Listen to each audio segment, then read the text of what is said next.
Outside, it's minus 40 degrees. The wind is cutting across open ice at 60 miles an hour. Any exposed skin will get frostbite in under 2 minutes. Survival out here, in the open, is measured in hours. But inside this dome of packed snow, it's 15 degrees above zero. Sometimes warmer. Warm enough to sleep. Warm enough to survive the night.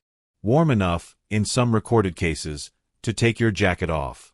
The igloo is one of the most thermally sophisticated shelters ever designed by human beings, built from the one material you'd least expect to keep you warm. And the Inuit people engineered it without any formal physics training, without blueprints, and without tools beyond a snow knife and their own hands. Here's the science of how it actually works. The fundamental misunderstanding most people have about igloos starts with a misunderstanding about snow itself. Snow is not cold. Snow is an insulator. A single snowflake is about 95% air.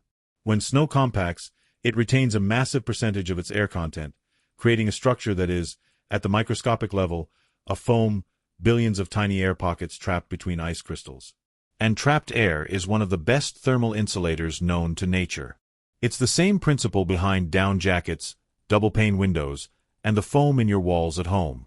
The thermal conductivity of dry, compacted snow is about 0.1 to 0.3 watts per meter Kelvin. For comparison, solid ice, the stuff you'd find on a frozen lake, conducts heat at about 2.2 watts per meter Kelvin.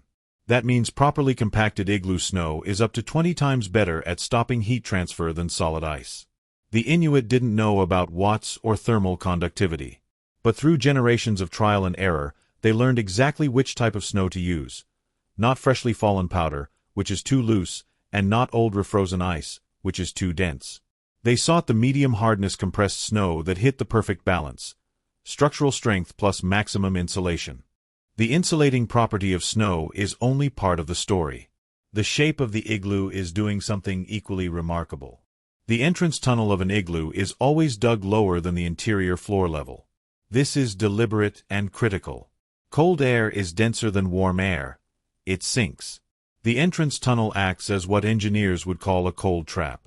Cold air from outside flows in but immediately sinks down below the level of the main floor and either stays there or escapes back out. It never climbs up into the living space. The sleeping platform inside the igloo is always built elevated, raised above the main floor. Since warm air rises, the elevated platform captures the warmest air in the structure. The Inuit, sleeping on that platform, are literally sleeping in a pocket of relatively warm air while cold air pools harmlessly below them. The dome shape itself is not decorative. A hemisphere distributes structural loads perfectly. Every block in the dome pushes against its neighbors, locking everything together without any central support column. The Inuit developed a spiral building technique, cutting their snow blocks in a rising spiral so the dome curves inward as it rises, the final keystone block at the top locked in place by gravity and compression. An igloo built by an experienced hand cannot be knocked down from the outside. The dome actually gets stronger under pressure. Once the igloo is sealed, the heating system activates. And the heating system is the people inside it. A resting human body produces about 80 watts of heat, roughly the same as a standard incandescent light bulb. 2 or 3 people inside an igloo generate 200 to 250 watts of continuous heat. Combined with a small seal oil lamp, which the Inuit used both for light and warmth, the interior temperature begins to rise steadily. The snow walls don't just insulate, they regulate. As the interior warms, the inner surface of the snow wall begins to melt ever so slightly. This meltwater is absorbed by the snow itself or, in a well-used igloo over time, freezes and refreezes into a thin glaze of ice on the interior surface.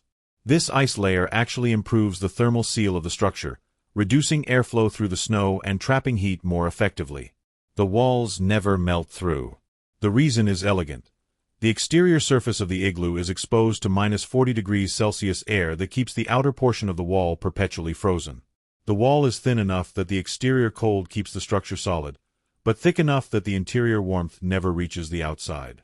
The igloo exists in a permanent thermal equilibrium, balancing the cold outside against the warmth within.